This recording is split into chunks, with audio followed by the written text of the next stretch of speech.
fecha de la intoxicación por monóxido de carbono. Para hablar del tema está el doctor Francisco David, toxicólogo. Hola, Francisco. Un gusto tenerte. Un tema muy feo. Sí, y frecuente, sí, sobre todo en esta época del año. Sí, lamentablemente es frecuente durante todo el año por los incendios, pero ahora aumenta por el tema de los calefones, las estufas y todos los elementos que provocan esta intoxicación. ¿Cuáles son los elementos que provocan? Es la combustión incompleta de productos carbonados. Productos carbonados, todos los elementos que tienen carbono, que son en su mayoría los que están en el hogar. Por ejemplo, lo más frecuente es que sea por calefones, termotanques, es frecuente también por el horno, las hornallas, que habitualmente y de mala manera, porque no debería usarse, se utilizan como elementos de calefacción en los hogares y producen muchas veces este tipo de intoxicación. En algunos casos también hemos visto braseros o incluso fuego adentro del hogar, generalmente en los barrios más humildes, que usan eso para calefaccionarse.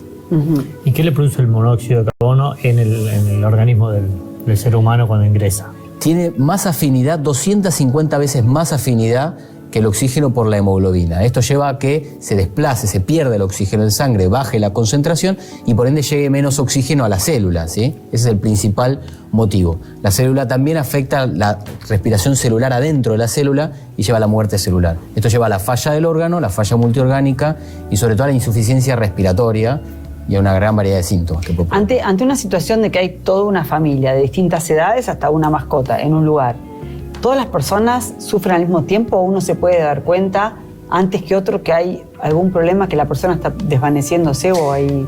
Los síntomas van desde leves hasta graves, ¿sí? Leves como puede ser un dolor de cabeza, cefalea, náuseas, mareos, vómitos que muchas veces pasan imperceptibles, hasta graves como por ejemplo cuadros de convulsión, de infartos o por ejemplo coma o muerte, que son los casos donde hay concentraciones más elevadas. Y lo paradójico es que en un mismo ambiente distintas personas pueden tener distinta sintomatología. Es frecuente ver, por ejemplo, en las guardias que viene una persona o fallecida o en coma al lado de otro que tuvo náuseas, vómitos o malestar. Y eso tiene que ver con la exposición que tuvieron a la fuente, o sea, al monóxido, ¿no?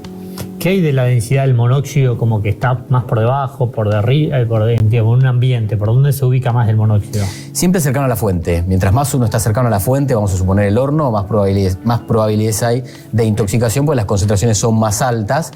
Como todo gas tiende a subir, con lo cual siempre es mayor. Está más arriba, digamos. Sí, tal cual. Igual eso es muy difícil de detectar para las personas. En realidad, si uno busca un detector de monóxido para colocar, por ejemplo, se pone cercano a la fuente, que es donde suele estar la mayor dispersión. ¿Y esto se soluciona simplemente aireando el ambiente? A ver, lo primero y más importante es la prevención, ¿sí? Todos este tipo de elementos, como son, por ejemplo, las estufas, los calefones, los termotanques, el horno, tiene que estar correctamente revisados. O sea, una vez por año lo que nosotros aconsejamos es que lo revise un gasista matriculado para ver más que nada cómo están los tirajes, que muchas veces se tapan. Incluso con las estufas de tiro balanceado, que también muchas veces se pueden tapar y pueden provocar esta dispersión. Eso es lo primero. Segundo, si nosotros sospechamos intoxicación, lo que tenemos que hacer es acercarnos a la guardia y avisarle al médico. También es un tema que los médicos no están muy acostumbrados a recibir y es un síntoma, por ejemplo, como el dolor de cabeza o el cuadro de cansancio, que se confunde con otros síntomas estacionales como la gripe o ahora incluso el COVID, ¿no? Consultan por dolor de cabeza, cansancio, fatiga y se confunden con otras cosas. Y en caso de que haya una intoxicación o haya presencia de sintomatología en el hogar, siempre hay que abrir las ventanas. Lo que nosotros aconsejamos para prevenir es 10 a 15 centímetros una ventana abierta en el ambiente, en cualquier ambiente de la casa cercana al elemento combustionante, salva la vida. Es así de fácil. Qué bárbaro, ¿eh? Qué bárbaro. Y te hago una pregunta, digamos, el paciente que ya llega con un grado de intoxicación importante, ¿sí? ¿Cómo se lo trata? Bueno, lo que nosotros siempre le decimos a los médicos es oxígeno. Primero, rápido y en concentraciones elevadas. Oxígeno, lo que nosotros hacemos es en alto flujo, con una máscara reservorio, para lograr que este oxígeno que está, esta hemoglobina que está desplazada por el monóxido, el oxígeno está desplazado por el monóxido, se logre equiparar con más concentración. Que vuelva al oxígeno a ocupar el lugar que le corresponde. Exacto, ¿sí? En algunos casos, generalmente en los grupos más vulnerables, como suelen ser los ancianos, las embarazadas o los chicos, o en caso de sintomatología severa o concentraciones altas, se utiliza la cámara hiperbárica, en donde ya ahí lo que estamos administrando no es solamente oxígeno, sino es mayor presión de aire, que ayuda a que se resuelva más rápido la sintomatología. ¿Y qué pasa cuando uno viaja en un transporte o en algún lugar que está totalmente cerrado? O ya sea un ascensor y uno empieza que no hay nada en combustión, pero uno siente que le empieza a faltar el aire. ¿Es lo mismo, la misma sintomatología de la persona o no?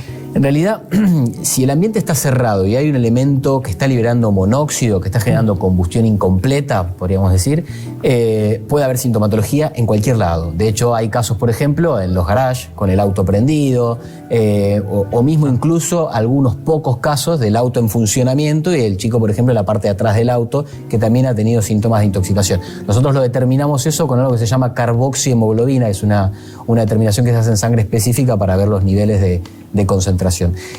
Siempre tiene que haber como premisa una fuente probable, o sea, en un ascensor debería haber una fuente de combustión incompleta de intoxicación, o sea, algo que pueda estar provocándolo. Claro, no el encierro de por sí, si no hay una fuente de combustión no debería. Para hablar de Claro, monóxido, sí. ¿Y el monóxido tiene algún olor detectable o es inodoro? No, excelente pregunta. En realidad es inodoro, incoloro y no se detecta. Nosotros lo conocemos como el asesino silencioso, así le decimos, porque lo que provoca es esto, una muerte y no te das cuenta, te dormís durmiendo por monóxido de carbono. Es una de las Te morís características. durmiendo. Sí. Qué bárbaro. Bueno, así que Bueno, hasta la prestar prevención, atención, digamos, la lo más prevención. importante es la prevención. Sí. Bueno, muchas gracias, muchas Doc, gracias, como ¿eh? Por favor, siempre. ustedes. Bueno. Gracias.